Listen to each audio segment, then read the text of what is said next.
Halo guys, jumpa lagi bersama J2F Story Tutorial khusus YouTuber pemula. Kali ini saya akan melanjutkan tentang konten berulang, yang dimana ternyata masih banyak teman-teman YouTuber pemula masih belum memahami cara untuk bisa menghindari dari ditolaknya monetisasi dari pihak YouTuber sebagai program partner affiliate-nya. Jadi yang harus diperhatikan yang pertama adalah jika kalian memiliki konten berhubungan dengan review produk, atau kalian berhubungan dengan mendesain produk atau mendesain gambar, entah itu animasi, yang perlu diperhatikan memang hal yang sangat kecil ya, yang kadang-kadang suka dilupakan oleh para YouTuber pemula, yaitu watermark. Meskipun kalian sudah mengisi dengan suara tapi tidak menampilkan wajah, ataupun kalian tidak menampilkan suara dan wajah tetapi tidak ada watermark, ini yang perlu diperhatikan adalah sangat harus berhati-hati, karena banyak konten-konten yang YouTuber pemula karena channelnya masih belum berkembang, jadi biasanya ada orang-orang yang di luar sana ingin mengambil konten atau video para YouTuber pemula yang dapat dipergunakan untuk konten mereka. Nah, watermark inilah yang diperlukan karena kalian kan membuat sebuah animasi, kalian juga mereview sebuah produk gitu ya, seperti kayak handphone atau mesin cuci, TV atau segala macam. Itu kan bukan hasil karya kalian hanya mereview saja. Ya, tolong dimasukkan watermark kalian bahwa kalianlah yang memiliki file originalnya. Begitu juga kalian ketika membuat sebuah animasi ya, tolong masukkan juga watermark kalian agar jangan sampai dicuri orang atau diedit orang, karena masih banyak kasus-kasus yang terjadi ya.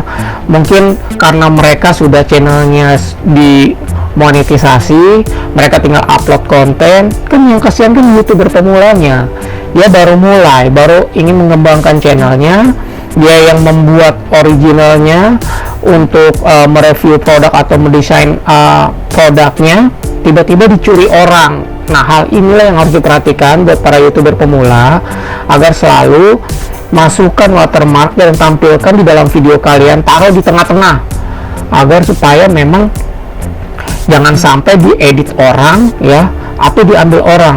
Kenapa? Karena ada aplikasi yang bisa memisahkan antara suara, gambar ya, atau hanya ingin mengambil instrumennya saja.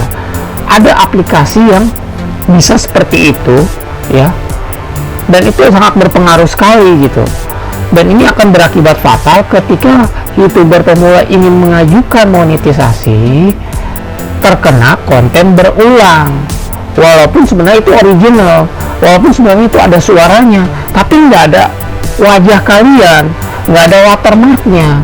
Nah, ketika ada orang yang mau ambil video kalian sebagai kayak footage gitu, overlay-nya dia ya kan, karena tidak ada watermarknya, akhirnya kalian kena konten berulang, sedangkan yang orang mengambil itu sudah dimonetisasi. Nah, hal-hal yang ini yang harus kita jaga, yang harus diperhatikan buat para YouTuber pemula. Itu yang saya jelaskan mengenai konten yang berjenis mereview produk, mendesain animasi, atau vlog. Kalian pergi ke suatu tempat wisata, lalu tiba-tiba kamera kalian menyorot sebuah pemandangan. Nah, di situ tidak ada suaranya, tidak ada wajah kalian ditampilkan. Itu mudah sekali dicomot oleh orang gitu loh. Artinya, takutnya video kalian yang original itu bisa menjadi terindikasi konten berulang karena diambil orang. Oleh sebab itu, kalau misalnya kalian lagi jalan-jalan wisata, lalu secara tidak sengaja kalian tidak menampilkan wajah kalian atau suara kalian, tolong masukkan watermark kalian gitu ya. Kan seperti saya sudah jelaskan di awal, sistem YouTube itu akan membaca sebuah video itu original atau tidak, sama seperti mesin fotokopi. Dia akan scan layaknya seperti lembaran kertas yang bertumpuk. Kan seperti itu biasanya kan, kalau animasi itu kan digambar lalu ditumpuk, jadi seolah-olah ketika digunakan mesin dia seolah gambar animasi itu bergerak. Begitu juga di sistem YouTube. Jadi ketika dia scan, dia akan per slide akan dibaca, meskipun di dalam durasi kalian misalnya 8 menit gitu, lalu ada di sela-sela itu secara tidak sengaja kalian merekam, kalian tidak menampilkan suara di situ, kalian tidak menampilkan wajah kalian di situ, kesempatan orang lain akan mencuri video kalian untuk menjadi overlay-nya mereka. Seperti itu. Nah, hal-hal ini yang harus diperhatikan buat para YouTuber pemula. Ya, itu yang harus sangat dipahami dan jangan sampai terulang lagi. Apalagi ketika kalian masuk di dalam sebuah komunitas, tolong sama YouTuber pemula saling mengingatkan untuk hal ini. Karena saya juga masuk di sebuah komunitas gitu kan, lalu ketika saya melihat banyak sekali yang masih ceroboh gitu loh, artinya ketidaktahuan. Jadi seorang YouTuber pemula kalau ingin mengembangkan channel, kalian harus belajar. Karena kalau kalian tidak belajar dan kalian melakukan hal yang sama seperti itu setiap video, apa akan yang terjadi ketika kalian akan mengajukan monetisasi? Apalagi ternyata filenya sudah nggak ada, file videonya kalian itu kalian sudah tidak ada gitu, kalian sudah delete. Jadi ketika kalian ingin mempertanggungjawabkan dan mengklarifikasi bahwa ini video kalian, lalu kalian ingin mencoba untuk ajukan banding, kalian bisa kalah. Kenapa? Karena orang yang ngambil itu udah memakai watermarknya dia. Begitu. Apalagi channel kalian baru berkembang, sedangkan yang ini udah di channel yang udah dimonetisasi gitu.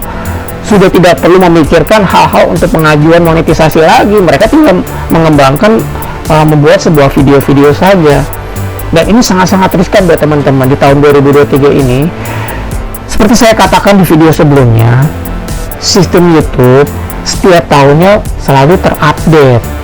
Jadi ada hal-hal yang baru, hal-hal yang gampang dicurigai, itu sudah semua bisa terbaca teman-teman. Apalagi kalian, ada satu kasus begini, ada konten kompilasi kumpulan permainan atau game digabungkan, udah nggak ada suaranya, udah nggak ada tampilan wajahnya, tapi yang view itu banyak gitu, yang nonton itu banyak, sehingga ketika dia mengajukan monetisasi ke YouTube, pihak YouTube mengatakan, kan di peraturan YouTube komunitas kan sudah dikatakan kompilasi itu kalau kalian tidak memberikan watermark, tidak memberikan sebuah nilai tambah atau manfaat buat si penonton, kalian pasti akan ditolak. Dan itu sudah terjadi ke teman-teman yang lain pada saat mengajukan monetisasi. Nah, saya harap ya, bagi kalian sebagai YouTuber pemula, jangan dilakukan hal-hal yang demikian. Seringlah bertanya kepada teman-teman yang sudah di komunitas kalian, sering sharing lah, sering komunikasi dengan mereka gitu loh, konten yang baik itu seperti apa, agar supaya tidak terindikasi bahwa konten kalian itu bisa terkena konten berulang. Nah, sekarang kita lihat yuk, konten berulang itu apa sih? Ya, kita lihat di Google ya, konten berulang itu apa gitu loh. Berulang ya. Jadi konten berulang itu merujuk pada channel, ingat ya, pada channel. Jadi kalau misalnya channel kalian ada orang ambil video kalian, ya kan, dia ambil video kalian sebagai overlay-nya mereka, ya, karena tidak ada watermarknya, tidak ada tampilan wajah, tidak ada suaranya, itu kalian yang rugi, padahal itu kalian yang buat gitu ya. Nah, perhatikan di sini, konten berulang merujuk pada channel yang kontennya sangat mirip. Bayangkan kalau ada orang yang ngambil, kan mirip, serupa gitu loh ya, walaupun kalian sudah edit gitu loh, padahal kalian yang buat gambar animasinya itu, misalnya gambar mobil atau gambar anak-anak atau gambar bus, truk, traktor, kalian sudah buat gitu loh. dan itu memang membutuhkan proses yang lama, tetapi kalian lupa menaruh watermark kalian gitu loh.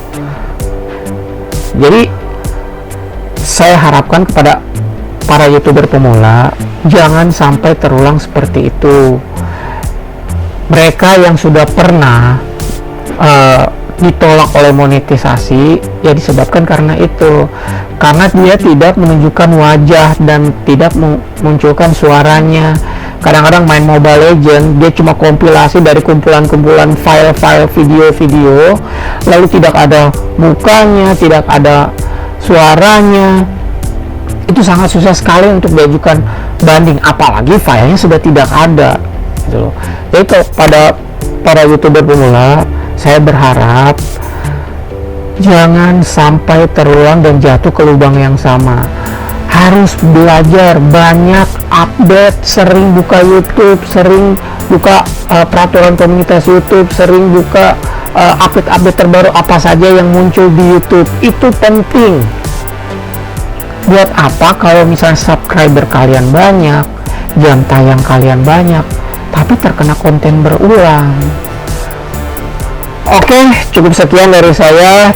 Salam dari G2F Story, tutorial khusus YouTuber pemula. Ciao.